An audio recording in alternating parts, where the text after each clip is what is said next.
뉴스의 진수를 보여주는 인터뷰 뉴진수.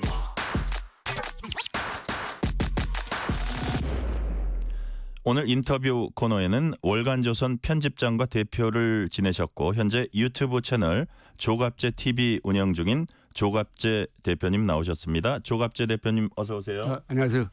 시간 내주셔서 감사드립니다. 정말요. 많이 아시겠지만 제가 잠시 소개해 드릴게요. 조갑재 선생님은 대한민국 대표적 보수 농객이시고 언론계 대선배입니다.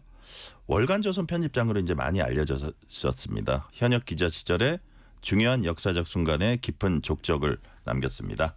광주 민주화운동 때 회사에 휴가 내고 잠입 취재했다가 해직 당하셨습니다. 맞죠? 예. 네. 이후 심층 취재 선구자 역할을 했습니다. 제가 상당히 젊었을 때 꽤 오래전입니다. 내 무덤에 침을 뱉어라. 재밌게 읽었던 기억이 납니다. 자, 질문 드릴게요. 박정희 대통령에 대해서 긍정적인 시각을 갖게 된 게 보수 언론인, 보수 농객으로 전환이라 그럴까요? 이렇게 활동하게 된 계기가 됐습니까?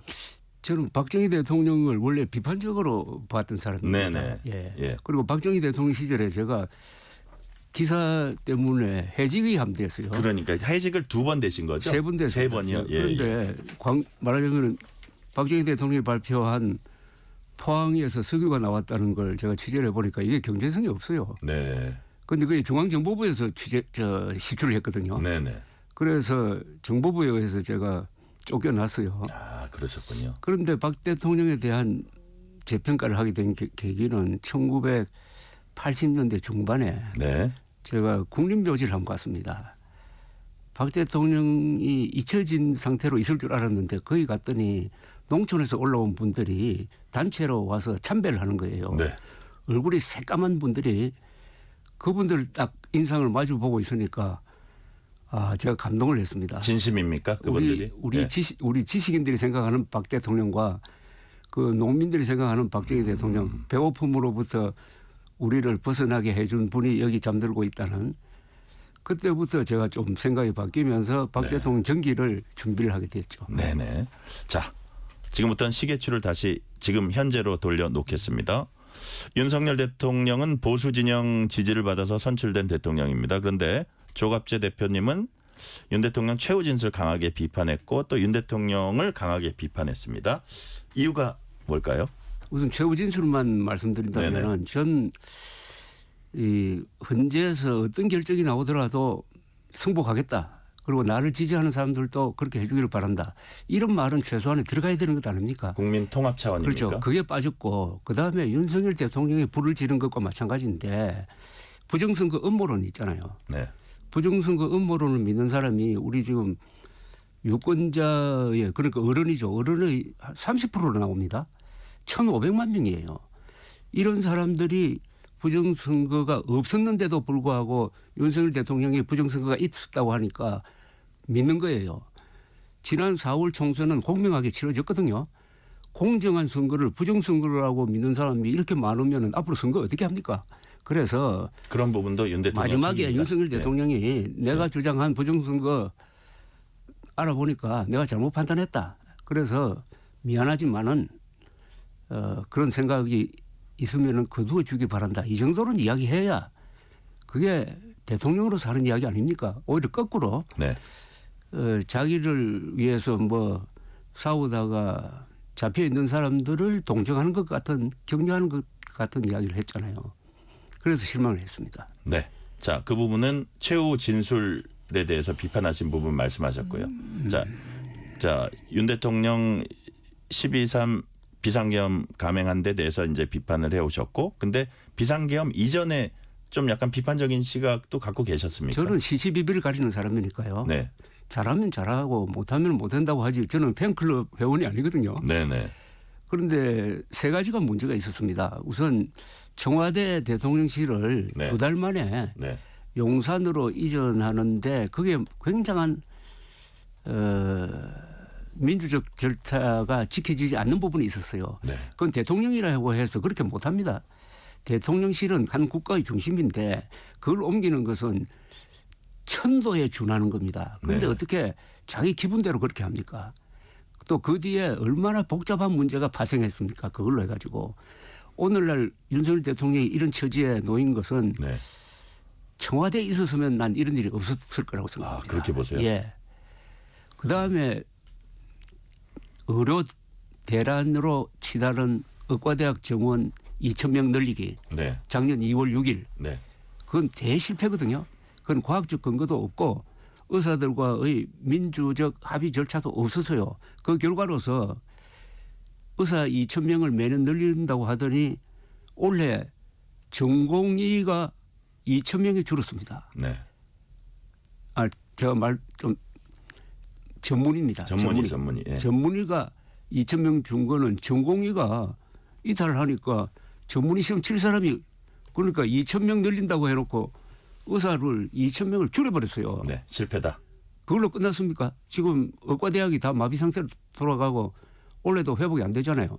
그리고 초과 사망자라 그래가지고요. 네. 억울하게 제대로 치료받지 못하고 죽는 사람이 1년 단위로 한 6,000명으로 지금 추산이 됩니다. 네. 그런데 이 의료 대란을 밀어붙이다가 결국 지난 총선의 징계 이것 때문에 진 거거든요. 네. 그런데 총선 끝나고 나서도 계속 수정 없이 밀어붙이다가 결국 비상계엄으로 갔다고 저는 그렇게 판단합니다. 네. 헌재는 3월 중에는 윤 대통령 탄핵 심판 결론 낼 걸로 이제 많이 관측들 예. 하는데요. 어떻게 전망하세요? 저는 8대 0으로 인용될 거라고 생각합니다. 즉 파면될 거라고 생각합니다. 네. 자, 조갑재 대표님께서는 최근에 한동훈 전 국민의힘 대표 만나셨죠? 예. 예. 어떤 조언을 해 주셨습니까? 조언이라기보다는 유익한 대화를 나눴는데 네네. 제 생각은 중요하지 않고 한동훈 대표는 네. 작년 12월 3일 네. 결정적인 순간에 신속하게 계엄령을 진압하는데 자신이 했던 역할에 대해서 상당한 자부심을 느끼고 네. 있었다고 생각했고 네네. 저도 같은 생각입니다. 한동훈 대표에 대해서 저는 특수부 검사 출신으로서 아주 좀 문제가 있다는 생각도 가지고 있었는데 네. 12월 3일의 결정적인 행동으로 해서 자신의 모자란 점을 상당 부분 덮었다고 생각합니다. 계엄 해제를 신속히 그렇죠. 행보하는 거예요. 그건 아주 결정적인 장면이거든요. 네. 그때 역사가 한번 딱 꺾일 뻔한 순간이었어요. 네. 그때 한동훈 대표가 할 수 있는 선택은 세 가지가 있었습니다. 네. 하나는 여당 대표니까 당연히 대통령을 지지하는 겁니다. 네. 그러니까 계엄에 찬성하는 거죠. 네. 그렇게 했으면 지금 국민의힘이 어떤 처지에 놓여 있겠습니까?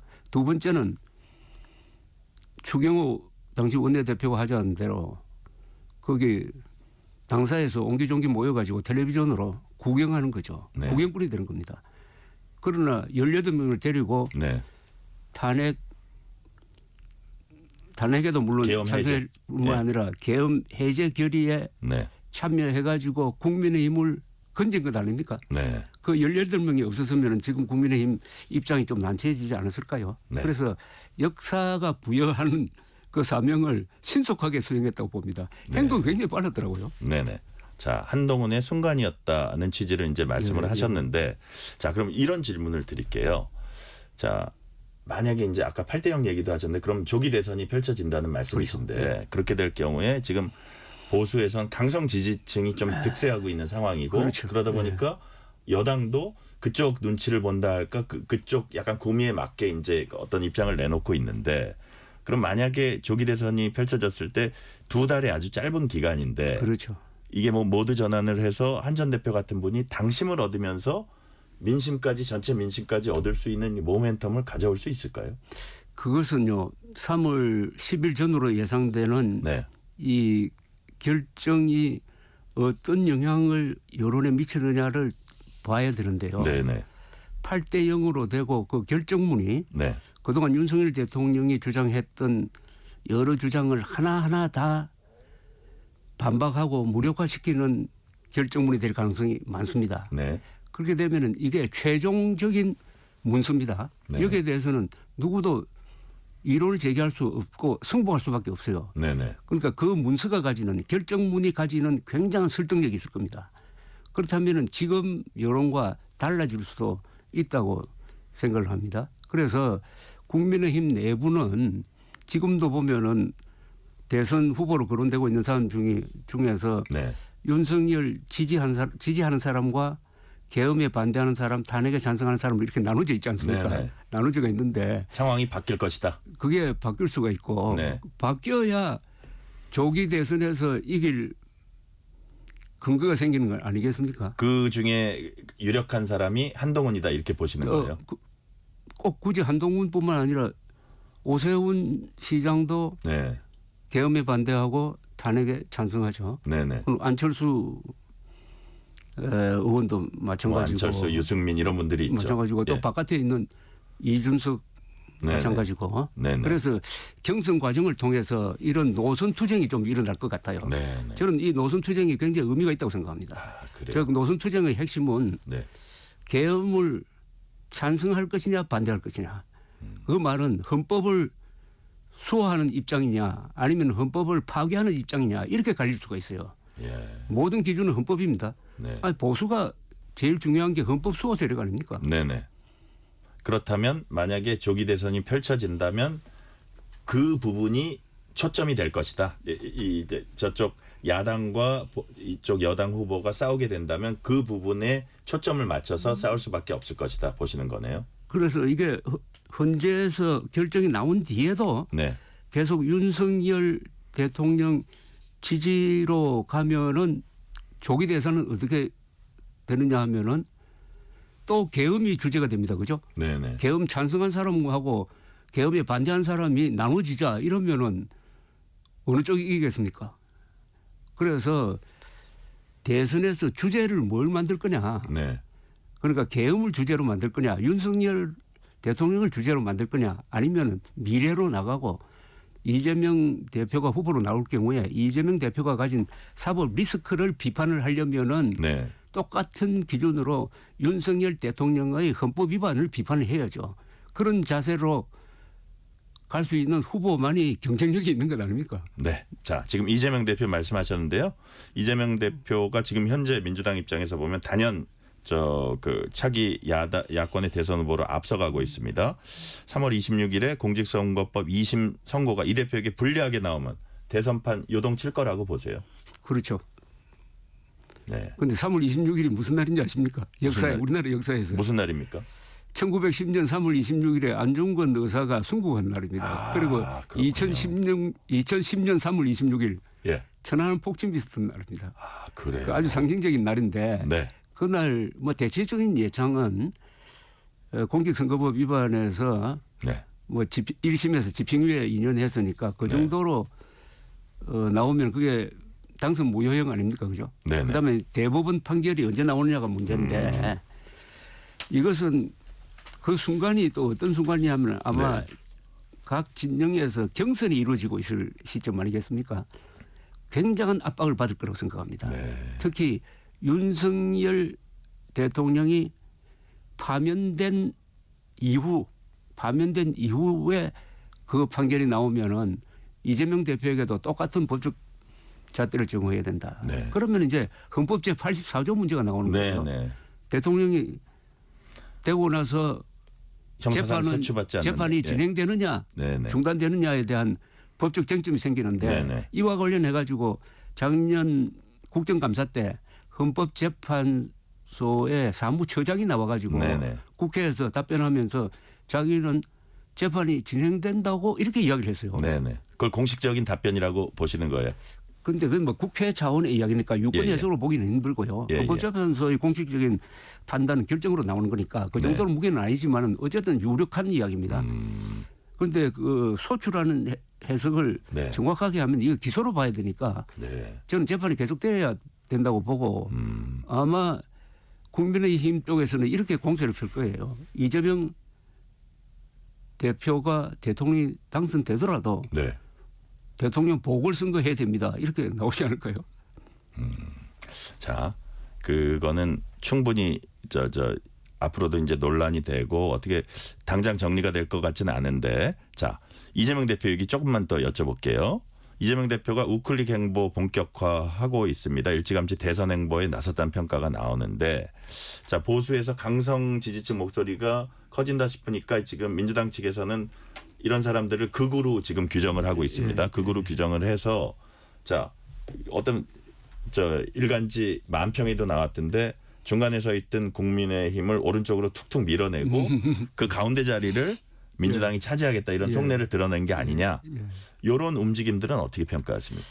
우리나라 정치판이 최근에 참 재밌는 현상이 일어났습니다. 네. 12.3 비상계엄령을 계기로 해가지고 전체 정치판이 오른쪽으로 우회전하는 것 같아요. 네. 오른쪽으로. 네. 그러니까 국민의힘은 더 오른쪽으로 가고 그쪽에 강성 지지층이 당기니까 네. 그렇게 되니까 이 중간이 좀 비어 있는 것 같으니까 왼쪽에 있던 민주당이 중간을 향해서 들어옵니다. 네. 전체 판은 오른쪽으로 가는 것 같아요. 그런데 이게 세계가 그렇습니다. 네. 네. 미국도 마찬가지고 유럽도 마찬가지고 최근에 독일에서 그 우파 정당하고 극우 정당이 상당한 그 표심을 얻었잖아요. 맞습니다. 예. 이게 냉전 체제가 끝나고 나서 다 이렇게 국익 중심으로 가니까 이 보편적 가치가 좀 약해지는 거예요. 네. 네. 그러고 지금 민주당을 네. 총북 정당이라고 보는 사람들이 뭐 대통령 비롯해서 많아요. 네. 요 앞에 저는 지금 민주당이 아니라 그러니까 문재인 정권이었지. 네. 그런데 이게 한때 거기에 대한 책도 2019년인가 20년에 써내셨어요. 예. 한때 말이죠. 예. 김대중 대통령도 그렇게 이야기했습니다. 보수 정당이라고 그랬어요. 네. 자신들을. 네네. 자신들을 좌파라고 부르지 않았습니다. 그런데 공공연하게 좌파로 부른 사람은 노무현 대통령이 최초입니다. 네. 그다음에 문재인 정부는 종북이라고 부르기 시작했어요. 네. 그러면 이재명 대표의 노선은 문재인 쪽이냐? 그건 아니고 상당히 실리적인 네. 좌파라도 실리적인 면이 있는 것 같아요. 네네. 그래서 중도 보수로 이렇게 도는데 그렇게 많은 거부감을 주지 않는 것 같습니다. 네네. 이게 먹히고 있어요. 그런데 이쪽에 국민의힘이 하나 잘못하고 있는 게 예. 이재명 씨의 보수 중도 전략을 비판만 하지 네. 먼저 여당으로서 정책적 이니셔티브를 내지 못한다. 이니시어티브를 내지 못하니까 네. 화두를 그냥 만들어 준 거예요. 네. 비판하면 그게 화두가 되고 그러면 그 화두를 만든 사람이 유리해지거든요. 네네. 그리고 이 지금 민주당의 뿌리를 해방 공간으로 거슬러 올라가면 그 뿌리가 한민당입니다. 네. 한민당은 보수 정당이었어요. 맞습니다. 예. 예. 예. 보수 정당으로서 이승만 대통령을 지원해가지고 건국하는데 큰 공을 세웠다고요. 네네. 그러다가 이승만 대통령하고 싸워가지고 야당이 되고 이승만 대통령은 자유당을 만들고 하는. 네. 그러니까 어떻게 보면 자기 뿌리를 지금 찾아가는 건지 모르겠는데 네. 이게 아주 재미있는 현상이 지금 벌어지고 있습니다. 여하튼 여당도 제대로 대응을 해야 된다. 예. 그렇게 자꾸 판을 깔아주고 이니셔티브 뭐 방어적으로만 나가선 되겠느냐 하는 취지로 제가 읽히고요. 그래서 지금 뭐 전체적으로 오른쪽으로 많은 정당들이 세계적으로도 가고 있다. 그렇기 때문에 지금 대한민국에도 진짜 보수와 진짜 진보가 있기는 한지 헷갈린다. 정치공학만 남은 게 아니냐 이런 한숨도 나오거든요. 자, 그렇다면 그 우리 대한민국 대표적인 보수 농객으로서 언론인으로서 대한민국 보수가 일종의 위기라고도 할 수 있는데 어떤 해법은 어느 방향으로 나가야 됩니까? 최근에 가장 큰 위기는 윤석열 때문입니다. 윤석열 대통령은 보수의 파괴자입니다. 보수가 가지고 있는 모든 가치를 이번 계엄 선포를 통해서 다 부숴버렸습니다. 보수는 간단합니다. 헌법 수호 세력입니다. 그리고 사실과 법과 자유를 3대 가치로 여기는 게 보수입니다. 그런데 네. 윤석열 대통령은 계엄령을 통해서 법을 무시했고요. 그다음에 있지도 않는 부정선거가 있다고 주장함으로써 사실을 부정을 했습니다. 그리고 보수는 좋은 제도를 만드는 사람들입니다. 네. 좋은 제도. 네네. 제도가 있어야 문명이 존속할 수 있는 것 아닙니까? 네네. 그런데 윤석열 대통령은 제도 3개를 지금 뒤흔들고 말았습니다. 첫째, 선거제도. 가장 공정한 선거를 하는 걸로 세계적으로 유명한 대한민국의 선관위를 부정선거 속으로 만든 거 아닙니까? 이런 억울할 일이 어디 있습니까? 그리고 세계 최고의 의료 수준을 자랑하는 이 의료 시스템을 뒤흔들어 버린 것 아닙니까? 그리고 군대. 이번에 이거 뭐 병정놀이 하는 것도 아니고 아니 대국민 호소하는데 왜 군대를 씁니까? 아니 군대가 장난감입니까? 아니 야당을 겁주는데 또는 국민에게 호소하는데 군대를 쓰라고 헌법에 적혀 있느냐 이야기입니다. 그럼 계엄령 조항을 바꿔가지고 앞으로 대통령은 전시, 사변 또는 이에 준하는 비상사태 이외에 국민들에게 특별한 사안을 호소할 때는 계엄령을 펼 수 있다고 헌법을 개정해야 될 것 아닙니까? 그래서 군대와 의료와 선거제도를 네. 한꺼번에 이렇게 뒤흔든 대통령은 일찍이 없었습니다. 그래서 우리 보수는 윤석열 대통령과 헤어질 결심을 해야 됩니다. 그러지 않으면은 재생할 수가 없어요. 재생할. 헤어질 결심을 해야 된다. 그렇게 해야 다시 살아날 수 있다 이런 말씀이십니까? 한국 보수는 이승만, 박정희 대통령을 배출하고 그 뒤에 전두환, 노태우, 김영삼 이쪽으로 이어지는 네. 이 문명 건설의 주인공이었습니다. 지난 77년 동안. 네. 그래서 저는 보수의 역할을 영어로 이렇게 표현합니다. The greatest story ever told. 세계에서 가장 감동적인 문명 건설의 주인공이었습니다. 네. 문명 건설이라는 것은 제도를 만들어가는 사람들입니다. 좋은 제도를. 그런데 이 좋은 제도를 만들 때 시간이 필요하잖아요. 네. 그게 여러 가지 실수도 있었습니다. 헌법이라는 제도, 의료라는 제도, 국방이라는 제도, 그다음에 선거관리라는 제도. 그런데 이걸 윤석열 대통령이 망상에 사로잡혀가지고 나는 왜 윤석열 대통령이 비상계엄령이라는 이런 거의 발작적 행동을 했느냐에 대해서 지금 윤석열 대통령이 설명하지 않는 부분이 있다고 생각합니다. 어쨌든 이런 억울할 일이 있습니까? 그런데 어떻게 보수라는 사람이 이런 윤석열 대통령을 지지해가지고 팬클럽처럼 잘못하는 것까지 다 잘한다고 이렇게 따라다닐 수가 있느냐 이거죠. 이런 부분은 매우 잘못됐다고 말씀이시고요. 자, 우리나라 정치 현실은 정치 양극화를 넘어서 극단의 정치 투쟁 양상을 보인다는 지적이 있습니다. 그래서 개헌이 필요하다는 데는 폭넓은 공감대가 있는 것 같은데 개헌이 필요하다고 보세요. 예, 이번 비상계엄 선포의 가장 큰 교훈은 네. 지금 대통령 중심제는 네. 대통령이 사고 치는 것을 막을 수 없다는 겁니다. 동시에 대통령을 사고 치도록 그렇게 자극한 이 이른바 거대 야당의 횡포를 막을 장치가 없다는 겁니다. 네. 우리 헌법 안에. 그래서 어떻게 할 거냐. 저는 제 개인적으로 내각제로 가는 게 맞다고 생각합니다. 네. 그다음에는 이원 집정제라고 해가지고 대통령은 국방 외교 그리고 총리는 내치를 담당하는 네. 그 프랑스식. 또 요새 많이 거론되는 게 뭐 대통령 중임제더라고요. 네네. 대통령 중임제로는 문제가 해결이 안 되는데 다만 대통령 중임제를 하면서 몇 가지 제도적 장치를 넣을 필요가 있어요. 네네. 첫째는 부통령제를 둬야 됩니다. 네. 그리고 탄핵 소추를 하면은 직무정지가 되는 걸 그걸 없애야 됩니다. 네. 또 대통령도 국회를 해산할 수 있는 권한을 부여해가지고 국회의 독주를 체크할 수 있는 그런 밸런스를 네. 맞춰주는 이런 몇 개가 있을 것 같은데 네.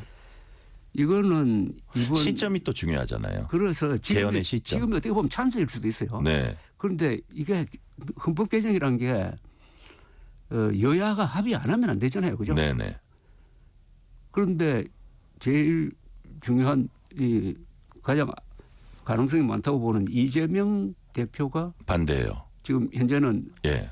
미지근한 태도를 네. 취하는 걸 어떻게 극복할 수 있느냐 네. 하는 거죠.